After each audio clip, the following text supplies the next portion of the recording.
அஸ்ஸலாமு அலைக்கும் வரஹ்மத்துல்லாஹி வபரகாத்துஹு. அன்பார்ந்த அனைத்து உறவுகளுக்கும் இனிய இரவு வணக்கம். இந்த அம்மாவுடைய ஒரு வீடியோன்னு சோஷியல் மீடியாவில் போகுது பார்த்தீங்களா? யாராவது பார்க்கலன்னா இந்த வீடியோ நான் கடைசியில் அட்டாச் பண்ணுறேன். 2 மொழியிலையும் பேசியிருக்கிறாங்க. வெளிநாட்டில் வாழ்கிற ஒவ்வொருத்தருக்கும் நல்ல சிறந்த பாடம் இந்த அம்மாவுக்கு நடந்த சம்பவம். மறக்காமல் பாருங்கள். எத்தனை பேருக்கு அரபு நாடுகளில் இந்த மாதிரி சான்ஸ் கிடைச்சிருக்குது? சும்மா போயிட்டு இருந்த நம்மளுக்கு ஒரு 10 தினார் அல்லது 20 தினார், மாஷா அல்லா தபரக் ரஹ்மான். சில ஏரியாக்களில் பார்த்திங்கன்னா இந்த மாதிரி சிறப்பான சம்பவங்கள் நடக்குது. எங்கேயாவது கூட்டமாக லைன் நிற்குதுன்னா ஜஸ்ட் போய் என்னான்றது தலையை போட்டு பாருங்கள். முடிஞ்சால் ஜாயின் பண்ணிக்கோங்க. ஒவ்வொருத்தருக்கும் 10 தினார் 20 தினார் மேனிக்கு கொடுக்கப்படுது. ஒரு சில பகுதிகளில் அந்த ஏரியா எங்கே அப்படின்றதெல்லாம் சொல்ல முடியாது. திடீர்னு நடக்கும். இதெல்லாம் எதிர்பாராமல் நடக்கிறது. அதே மாதிரி சாப்பாடு, உண்மையிலேயே நோன்பு காலங்களில் இந்த சாப்பாடு நிறைய பேர் சப்ளை பண்ணுவாங்க. அதற்கான கியூ அப்படின்னு பார்க்கும்போது தான் அரபு நாடுகளில் சாப்பாடு, அதாவது உணவு தேவையானவர்கள் இவ்வளோ பேர் இருக்கிறாங்களா அப்படின்றது நம்மளுக்கே தெரியும். பாருங்கள் எத்தனை பேர் லைனில் நிற்கிறாங்கன்னு. எவ்வளோ பேருக்கு உணவு தேவைப்பாடு இருக்குது அப்படின்றத நம்மளுக்கு உணர்த்தக்கூடிய தருணம் தான் இந்த மாதிரியான தருணங்கள். எவ்வளோ பேருக்கு சாப்பாடு தேவை இருக்குது அப்படின்றத நல்லா பார்த்துக்கோங்க மக்களே. சாப்பாடுகளை தயவு செய்து வீண் விரயம் மட்டும் பண்ணாதீங்க. ஒவ்வொருவருக்கும் சாப்பாடு எவ்வளோ தேவை இருக்குன்றதை பாருங்கள். அதே மாதிரி இஃப்தார் நேரங்கள்லையும் பல இடங்கள்லையும் மாஷா அல்லான்னு பல பள்ளி வாயில்கள்லையும் சாப்பாடு சப்ளைகள் நடக்குது. அதே மாதிரி பார்த்திங்கன்னா பல இடங்கள்லையுமே இந்த பண உதவிகளும் கிடைக்குது. முடிந்த வரைக்கும் எங்கேயாவது லைன் நிற்குதுன்னா எதுவுமே யோசிக்காதீங்க. லைனில் போய் சடனாக நின்றுங்க. ஒரு வேளை இன்ஷா அல்லாஹ் உங்களுக்கும் இந்த வாய்ப்புகள் கிடைக்கலாம். நீங்கள் போகக்கூடிய இடங்களில் இந்த மாதிரி சம்பவங்கள் எங்கேயாவது நடந்திருக்குதா, இல்லை உங்களுக்கு இந்த மாதிரி அனுபவங்கள் ஏதாவது இருக்குதா, மறக்காமல் கமெண்ட் பண்ணுங்கள். அதே மாதிரி உங்களுடைய வீட்டில் நீங்கள் சாப்பாடெல்லாம் எப்படி சமைச்சு சாப்பிட்றீங்களா, இல்லை வீட்டால் கொடுப்பாங்களா, அதையும் சொல்லுங்கள்.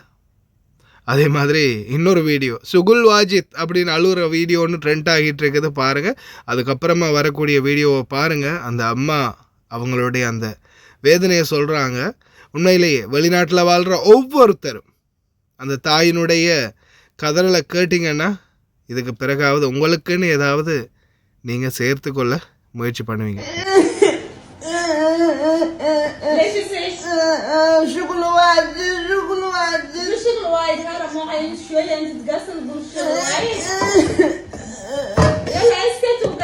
بعدين لما شهر يخلص يعطيك راتب ما تسيب صح؟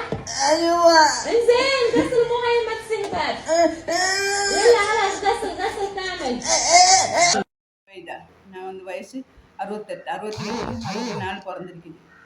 நான் இப்படி வெளிநாட்டில் 35 வருஷம் 19 வயசுலேருந்து வெளிநாட்டில் 30 வருஷமாக சம்பாதிச்சு கஷ்டப்பட்டு ஒரு வீடு எடுத்தோம். அந்த வீடு சுனாமியில் போயிடுச்சு.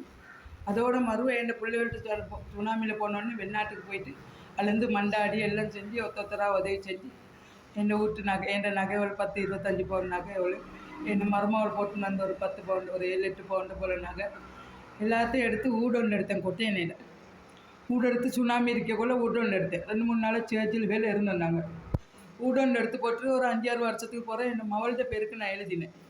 அந்த வீட்டை என் மவள்கிட்ட பேரில் நான் எழுதி, மவள் என்னைட்டு இந்த நேரம் சண்டை பிடிச்சி என் வீட்டை எனக்கு எழுதித்தா, அந்த வீட்டை எனக்கு எழுதித்தா, என் மாப்பிள்ளையும் இல்லை அப்படி இப்படி சொல்லக்கொள்ள நான் அந்த வீட்டை எழுதி கொடுத்தேன். அவளுக்காக எழுதலை. என்னை பேத்தி சின்னவளுக்கு காதும் கேட்காது, பேசுகிறதும் கிளியர் இல்லை. அதனால் நான் என்ன பண்ணினேன், 3 தரக்கா வேண்டி குட்டின்னு போனேன் லோயர்கிட்ட. குட்டின்னு போயிட்டு அவட பேரில் தனியாக எழுத சொன்னேன். நான் முடியாதுன்னு சொல்லிவிட்டு அதுக்கப்புறம் கடைசியாக 2 பிள்ளைகிட்டையும் அவடையும் பேரில் எழுதக்கொள்ளையும் நான் சொன்னேன். என்ன பிள்ளை 2, என்ன அல்பர், என்ன மூத்த மகன், 2வது இந்த பூவா நவப்பர் 2, அவங்க 2 பேரும் அனாதை ஆக்கினாதே என் பிள்ளைகளை விட்டுடாது. அவன் என் பிள்ளைகளுக்கு எந்த நேரம் சண்டை பிடிச்சி எனக்கு அடிக்கிறான். அதோட இது ஜனாதிபதிக்கு போனாலும் பரவாயில்ல, என் வீட்டை எனக்கு திருப்பி தர சொல்லுங்க. என் வீட்டை தராட்டு பரவாயில்ல. 28,68,000 நான் பணம் அனுப்பிக்கிறேன் அவளுக்கு. அந்த ரெசிட்டெல்லாம் என்கிட்ட இருக்குது. தயவு செஞ்சு மேடம் லோனாதீங்க, யாராக இருந்தாலும் பரவாயில்ல, என் வீட்டை எனக்கு எழுதி தர சொல்லுங்கள். இல்லாட்டி என் வீட்டை எனக்கு திருப்பி தர சொல்லுங்கள். இல்லைன்னு சொன்னாங்க எனக்கு நகை நாட்டோல என்ன சொல்லியும் தர சொல்லுங்கள். 10-15 பவுன் நகை இன்றைக்கி தரமாட்டேன்னு சொல்கிறேன். இதுட்டு விட்டு எனக்கு நியாயம் ஒன்று கிடைக்கிறதுக்கு பண்ணுங்க.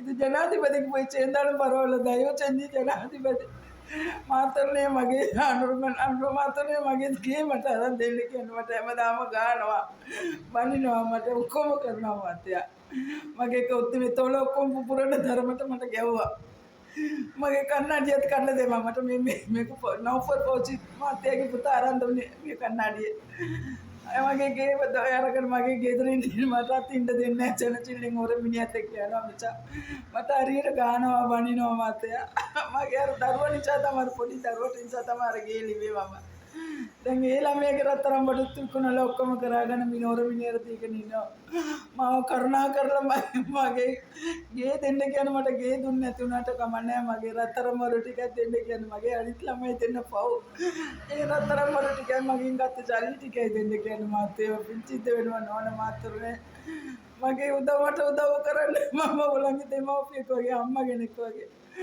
මගේ උදව් කරන්න මට ගේ කොලා අඳුරන ඔක්කොම මට උදව් කරන්න බලන්න මේ ටික්ටොක් එක බලන්න ඔක්කොම මිනිස්සු ඔක්කොම මට පින් දෙන්න මට මගේ ගේ නැත්තම් ගමන්නේ මගේ රත්තරන් බඩු ටිකයි මන් දුන්නේ 8,28,000යි 85,000 කෙවල තියෙන රෙසිට් ඔක්කොම තියෙනවා මගේ ගාව ඒකයි මට දෙන්න කියන්න මාතේ මේ ළඟදී මං අරන් දුන්නේ සල්ලි මම ළමයට අරන් දුන්න රත්තරන් බඩු තිබුණා වර මිනිහට දීලා කරුණා කරලා මගේ මට උදව් කරන්න මම ඒකට තමයි මේක මේ දාන්නේ මම පිංචි දෙන මට උදව් කරන්න මගේ බඩු ටික මට අරන් දෙන්න කියන නෝනා මාතන්නේ මම ඉංගාකාල ජීවත් වෙන්නේ උඩු පිටියක් මට එන්දියර මුල්ල එමෙතන යනවා අවසට හැමදාම මේ මරදාන මින්නල් පල්ලිය ගාවට උඩින් ඉඳ ගන්න මම මට උදව් කරන්න